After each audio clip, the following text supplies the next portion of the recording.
Hey guys, and welcome back to Anzo. In this video, we're going to be talking about whether the Yankees have an edge over the Cubs to sign Carlos Correa. Let's get into it. Before the lockout, the Chicago Cubs were in a lot of conversations with Carlos Correa, but since then, everything has slowed down because of the lockout. But based on what Bruce Levine says, the Cubs are showing strong interest in Carlos Correa, but are not keen on giving him a 10-year deal. The Cubs could have an edge over the Yankees if they do go that 10-year route or a little more, but the Yankees have more experience in giving 10-year contracts compared to the Chicago Cubs. Would you give Correa 10 years, $350 million?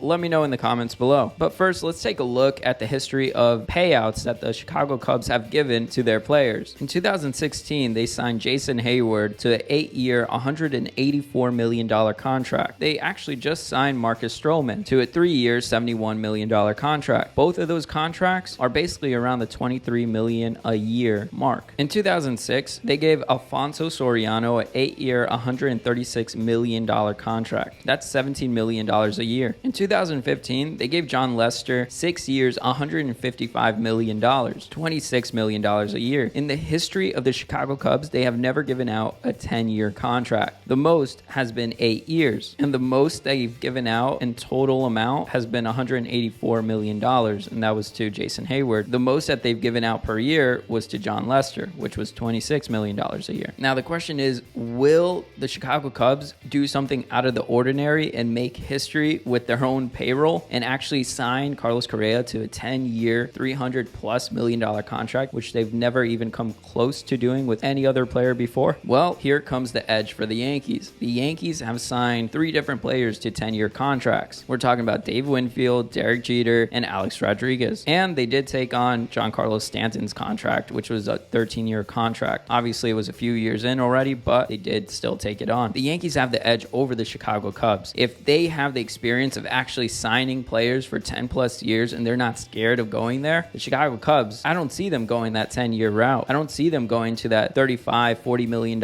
a year type of contract, something similar to what the Mets gave Max Scherzer. I don't see that happening at all. I could see the Yankees giving a 10-year plus $1 million contract. I mean, the Yankees could also just give him a 9-year contract. They gave Garrett Cole $324 million for 9 years. That could be an option, or that could be something that the Cubs do as well. Go that 9-year route and meet in between. If Brian Cashman and Hal Steinbrenner want to actually make an impact this offseason, they're going to sign Carlos Correa. I don't think any team wants to really sign a 10-year contract. Not even with Garrett Cole did they go that 10-year route. But if it's anyone that can do it, it's the New York Yankees. Now, let me know what you guys think down below. Do you guys think the Chicago Cubs have the edge over the Yankees, or do the Yankees have the edge over the Chicago Cubs? The Cubs would make history in signing Carlos Correa. They've never even come close to doing this. But the Yankees, they've come close many different times, and they've actually signed 10-year contracts before. Thank you for watching. I appreciate each and every single one of you guys. If you enjoyed this video, make sure to smash that like button, as it helps the algorithm show this to more and more Yankee fans. And if you want more Yankees content, you're in the right place. Make sure to hit the subscribe button, as we're approaching 1,000 subscribers. And if you want to watch more Yankees content, well, I have options for you right here. I got a playlist, not only that, but a video that's best suited for you. As always, guys, thank you for watching. You were watching Anzo, and I'll see you guys next time.